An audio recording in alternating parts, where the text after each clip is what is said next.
Bueno, normalmente, cuando hablamos de un diagnóstico médico, hay, digamos, una expectativa de precisión absoluta, ¿no? Es casi como la ingeniería. Ya, como que nos encanta que las cosas sean tangibles y fáciles de categorizar, claro. Exacto.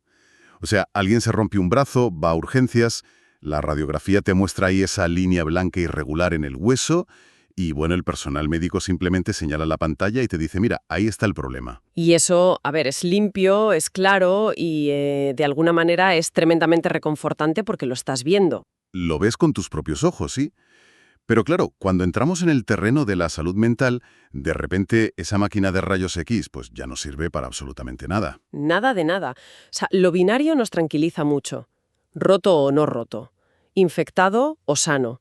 Pero navegamos por unas aguas diagnósticas que son sinceramente bastante turbias y complejas. Y precisamente por eso estamos hoy aquí en este análisis a fondo. Porque, a ver, tenemos una montaña de documentos sobre la mesa. Manuales clínicos súper densos como el DSM-5TR, la CIE-11, directrices recientes de la OMS y un montón de estudios universitarios. Y artículos de psicología clínica, claro, que son clave. Sí, sí. Pero el objetivo de este análisis no es leer todo esto en plan libro de texto aburrido, sino destilarlo. Queremos desmitificar la ansiedad, separarla del estrés normal y, lo más importante, dar a quienes nos escuchan herramientas reales y prácticas. Herramientas mecánicas, exacto, para el día a día y para los momentos de crisis.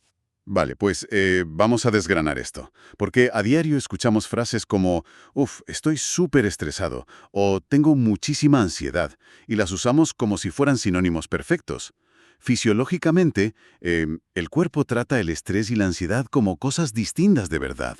Las trata como fenómenos completamente diferentes.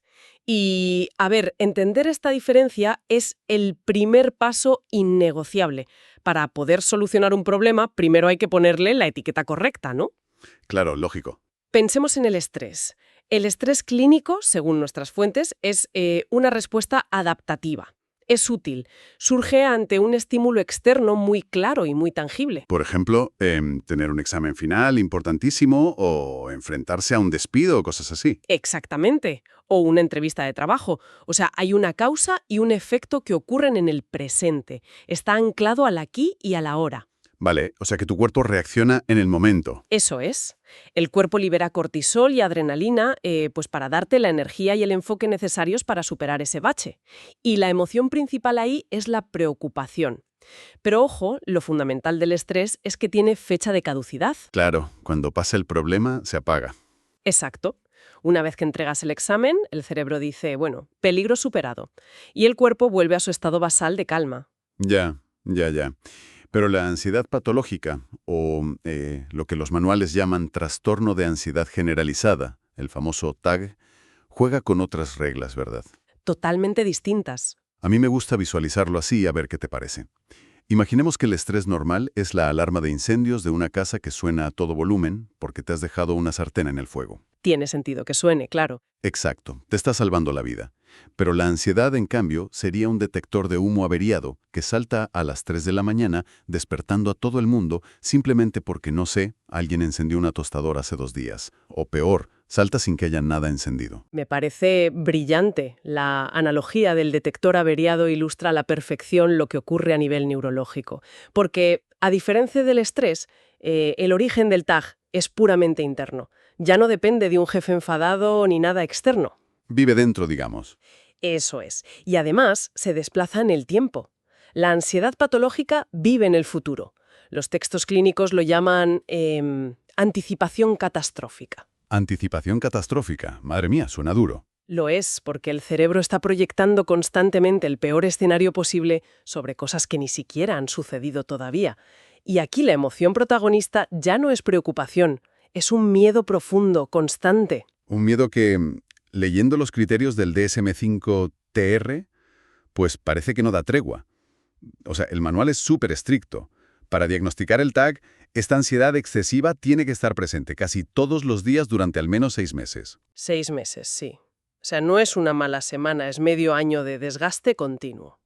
Y me llama mucho la atención la lista de síntomas físicos, ¿eh? Porque a veces Bueno, la gente piensa que la ansiedad es algo que ocurre solo en la cabeza, como que te lo inventas. Ya, ese es un mito terrible. Claro, pero las guías hablan de fatiga aplastante, problemas graves de sueño, irritabilidad, tensión muscular crónica. A ver, si el problema es mental, ¿por qué el cuerpo termina tan destrozado? Pues porque el cuerpo y la mente no son compartimentos estancos para nada.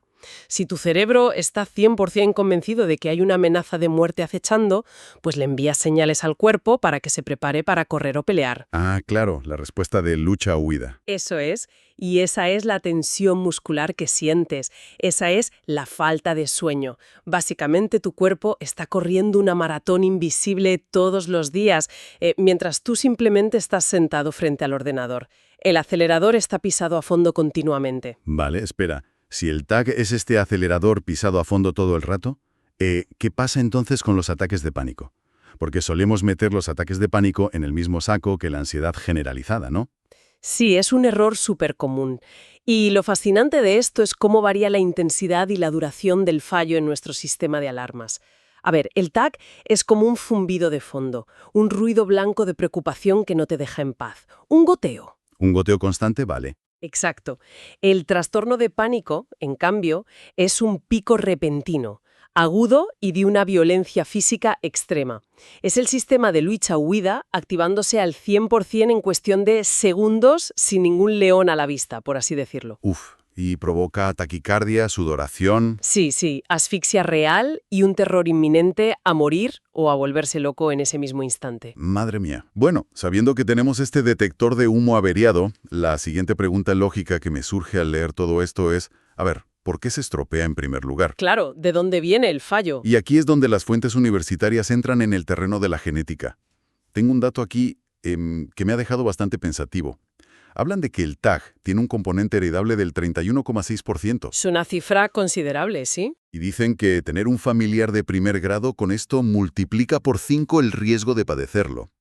Siendo sinceros, al leer esto, la primera reacción es pensar, vale, pues si mis padres son ansiosos, estoy biológicamente condenado. Es mi código fuente, no puedo hacer nada. ¿Es tan determinista la cosa? Pues, afortunadamente, la biología contemporánea nos dice que no. Ese 31,6% es una vulnerabilidad, no una sentencia de por vida. Menos mal. Imagina que heredas los planos de una casa, con paredes, pues, un poco más finas de lo normal. La predisposición está ahí, claro, pero si la casa se derrumba o no, dependerá del clima, del mantenimiento, de si le pones refuerzos. Vale, me gusta esa imagen. Y para entender esto a fondo tenemos que mirar la batalla microscópica que ocurre dentro del cerebro, ¿eh? El pulso entre la amígdala y la corteza prefrontal. Vale. A ver, la amígdala es nuestro centro primitivo, ¿verdad? El radar de amenazas. Así es. Es una estructura pequeñita, en forma de almendra, que está en la profundidad del cerebro. En personas con ansiedad desadaptativa, las neuroimágenes muestran que la amígdala no solo está hiperactiva, sino que, ojo, en algunos casos está físicamente agrandada. Agrandada, o sea, crece. Sí, crece. Está gritando peligro a la mínima provocación. Y su contraparte, digamos su freno, es la corteza prefrontal. Es la parte más evolucionada, más lógica del cerebro, justo detrás de la frente. Y se supone que su trabajo es decirle a la amígdala, oye, relájate, ¿no? Exacto. Su trabajo es analizar y decir, a ver, tranquila, ese correo del jefe con un punto final no significa que nos vayan a despedir, no te alteres. Pero en un cerebro con ansiedad, supongo que ese mensaje racional, pues, no llega bien. No llega con la fuerza suficiente, claro. La corteza prefrontal tiene verdaderas dificultades para frenar esas señales de pánico. Y a nivel químico, esto se traduce en un desequilibrio brutal de neurotransmisores. Como la serotonina, supongo. Sí, las fuentes mencionan alteraciones en la serotonina, pero sobre todo en el GABA. El GABA. Sí, el ácido gamma-aminobutírico. Actúa literalmente como el pedal de frenos del cerebro. En un trastorno de ansiedad es como si te estuvieras quedando sin líquido de frenos en el coche. Uf, qué buena imagen, quedarse sin líquido de frenos. Y claro, si la genética nos da un coche con poco líquido, el entorno parece ser el pie que pisa el acelerador sin parar, ¿no? Porque los factores ambientales que mencionan los estudios son abrumadores. Totalmente abrumadores. Si conectamos esto con la perspectiva general, los traumas infantiles influyen, por supuesto, pero la vida moderna es un factor gigantesco.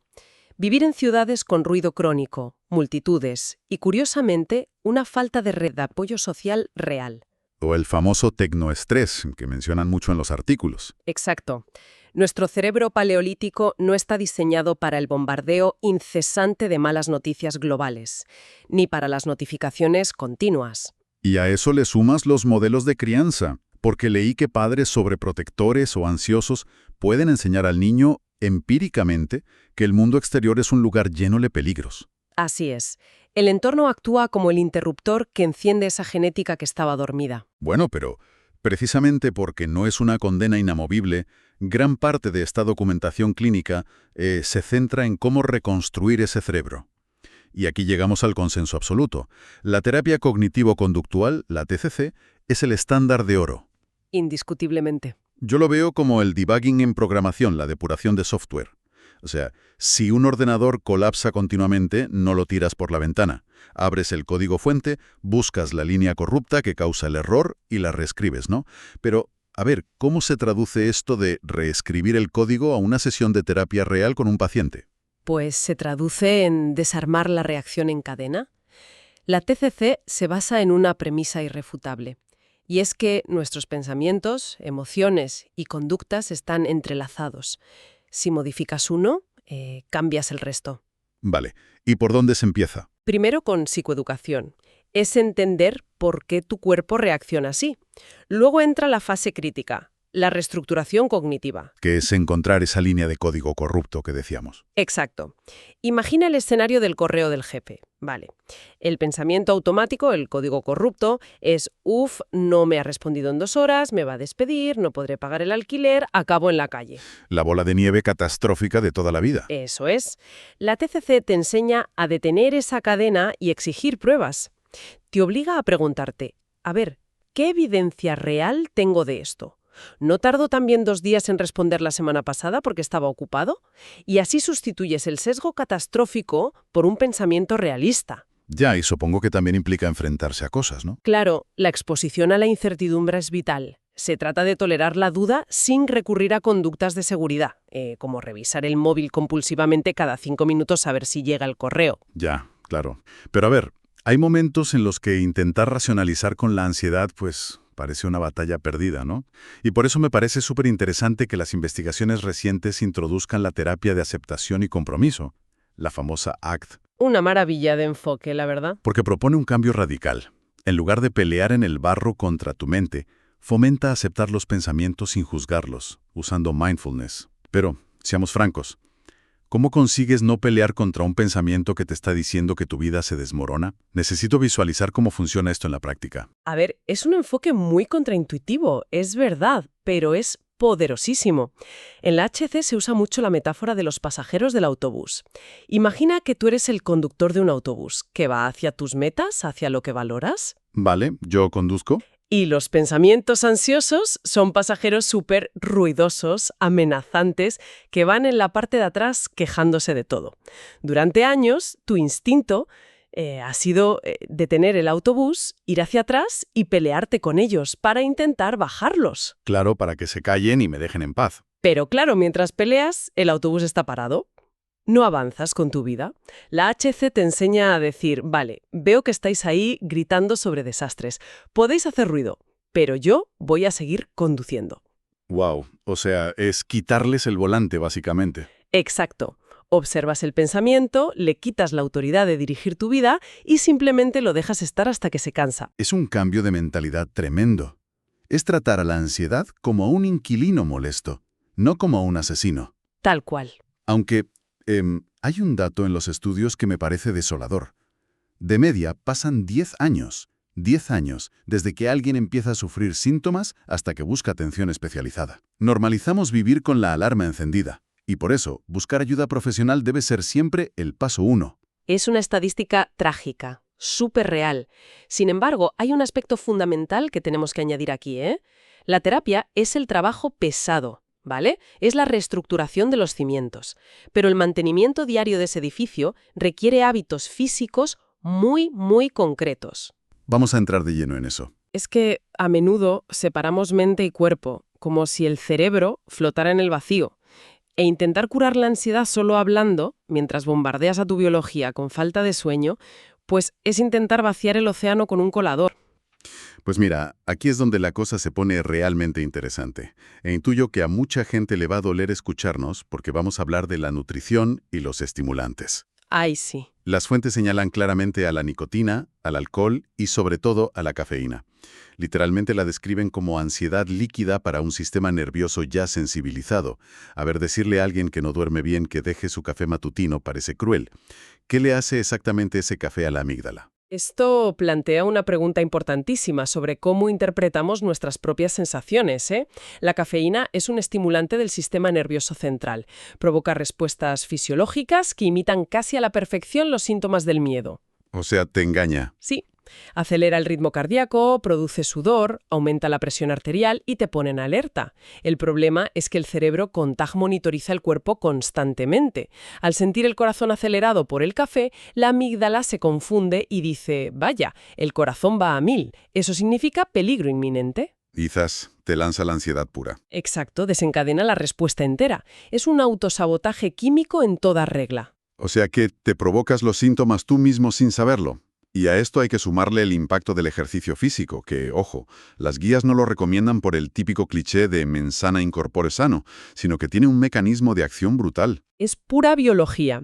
Al sudar, al mover el cuerpo de forma intensa, estás quemando ese exceso de cortisol y adrenalina que se ha acumulado por la ansiedad. Claro, lo gastas. Y además, le estás demostrando a la amígdala que puedes tener el corazón latiendo súper rápido por hacer deporte y que eso no significa que vayas a morir.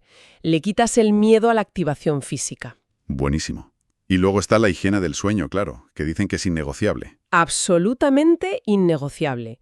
Dormir no es solo cerrar los ojos y ya. Durante el sueño profundo, la corteza prefrontal, el freno del que hablábamos, se restaura y recarga energía. Si no hay descanso, al día siguiente la zona racional de tu cerebro simplemente no tiene la fuerza eléctrica necesaria para pisar el freno. O sea, dejas a la amígdala al mando de todo el chiringuito. Exactamente. Vale.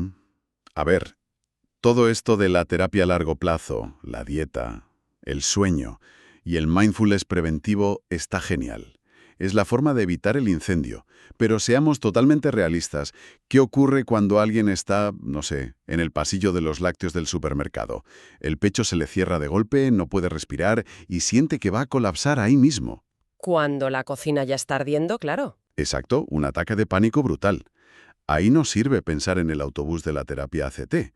Hace falta un botón de reinicio de emergencia. Y hace falta porque en un momento de pánico agudo la lógica desaparece. La amígdala ha secuestrado por completo la corteza prefrontal. Ahí el único objetivo biológico que importa es apagar el sistema nervioso simpático, el acelerador, y encender el parasimpático, el freno. ¿Y cómo se hace eso? Porque pensando en positivo no se puede. Que va, es imposible. Tienes que hackear la respuesta fisiológica del cuerpo directamente. Pues vamos con ese botiquín de emergencia que detallan los manuales. El primero me parece de ciencia ficción, pero dicen que es pura biología. Los protocolos de 90 segundos con frío. Son espectaculares. O sea, aplicar agua casi helada en la cara o sostener cubitos de hielo cerrando los puños. ¿Por qué forzar esta sensación térmica? Congela literalmente el pánico. Pues porque al aplicar frío intenso en el rostro o en las manos, activas algo llamado el reflejo de inmersión de los mamíferos. Es un mecanismo de supervivencia evolutivo, primitivo. ¿Cómo que de inmersión? Sí, cuando tu cuerpo siente un frío extremo y repentino, asume que te has caído en agua helada. Y para conservar oxígeno y proteger los órganos vitales, el cerebro ordena una caída drástica y automática de la frecuencia cardíaca. ¡Ostras! Es automático, casi al instante. No es psicológico, es un reflejo fisiológico inevitable, que corta de raíz la taquicardia del ataque de pánico. Es un interruptor físico espectacular, madre mía. Y otra herramienta que aparece en todas las directrices, desde la OMS hasta los textos de primeros auxilios, es la respiración diafragmática, pero con un matiz crucial. Sí, el secreto no está en tomar mucho aire. Eso es. El secreto está en alargar las exhalaciones. La técnica recomienda inhalar suavemente en 4 tiempos, inflando el vientre como un globo, y luego exhalar el aire muy lentamente durante 6 u 8 tiempos. ¿Qué poder oculto tiene soltar el aire tan despacio? El poder oculto tiene nombre y se llama nervio vago. Es la autopista principal del sistema de calma del cuerpo y conecta el cerebro con el corazón y los pulmones. Fisiológicamente, cuando haces una exhalación larga, estimulas mecánicamente ese nervio vago, Vale. ¿Y qué pasa al estimularlo? pues que libera acetilcolina, lo que reduce el ritmo cardíaco inmediatamente. Básicamente, la exhalación larga es un telegrama directo al cerebro primitivo que dice: oye, mira cómo respiro. Es imposible que estemos huyendo de un león con esta calma. Estamos a salvo, apaga la alarma. Claro. En cambio, si respiramos de forma superficial, solo con el pecho, que es lo que hacemos instintivamente al asustarnos, estaríamos mandando el mensaje contrario y provocando hiperventilación. Exactamente. Y para cerrar este kit de urgencia, las guías apuntan a la relajación muscular progresiva de Jacobson. Esto me llama mucho la atención porque no implica relajar directamente, sino tensar, ¿verdad? Sí, parece un contrasentido, pero tiene toda la lógica. Pues consiste en contraer músculos al máximo, apretar la mandíbula o los puños a tope durante 5 o 10 segundos y luego soltar lentamente. Pero, a ver, ¿por qué tensar algo que ya está tenso por la ansiedad? Pues porque cuando vivimos con ansiedad crónica, el cuerpo se acostumbra tanto a estar tenso que el cerebro, literalmente, olvida cómo se siente la relajación real. Al exagerar esa tensión al 100% y luego soltarla, creas un contraste brutal. Obligas al músculo a aflojar. Exacto. Estás obligando a las fibras musculares a colapsar en un estado de relajación profunda que el cuerpo ya no sabía encontrar por su cuenta. Devuelve a la persona un recurso tangible para recuperar el control de su cuerpo. Es que es fascinante. Hemos hecho un viaje interesantísimo por nuestra biología hoy. Y haciendo un repaso rápido para quienes nos escuchan, empezamos separando el estrés adaptativo, el del presente, de la ansiedad patológica, o TAG, ese detector de humo averiado del que hablábamos. Y hemos visto el pulso interno en el cerebro, claro, la amígdala hiperactiva y la corteza prefrontal agotada. Sí, la falta del líquido de frenos del GABA. También repasamos el inmenso poder de la terapia cognitivo-conductual, la ACT con sus pasajeros del autobús, y lo vitales que son el sueño y el ejercicio. Sin olvidar que el café puede ser una trampa enorme. Ansiedad líquida, que no se nos olvide. Eso es. Y finalmente, este botiquín de emergencia para hackear el pánico, con frío, exhalaciones largas y tensión muscular. Todo para confirmar que existen mecanismos reales para recuperar el control. Y ese control individual es fundamental, desde luego. Pero antes de terminar, creo que hay una reflexión importante aquí, sobre todo al observar el impacto del entorno urbano y el tecnoestrés en toda esta literatura médica. Sí, te escucho. Sabemos empíricamente que el ruido constante, la hiperconexión y este bombardeo de malas noticias aumentan drásticamente nuestra vulnerabilidad.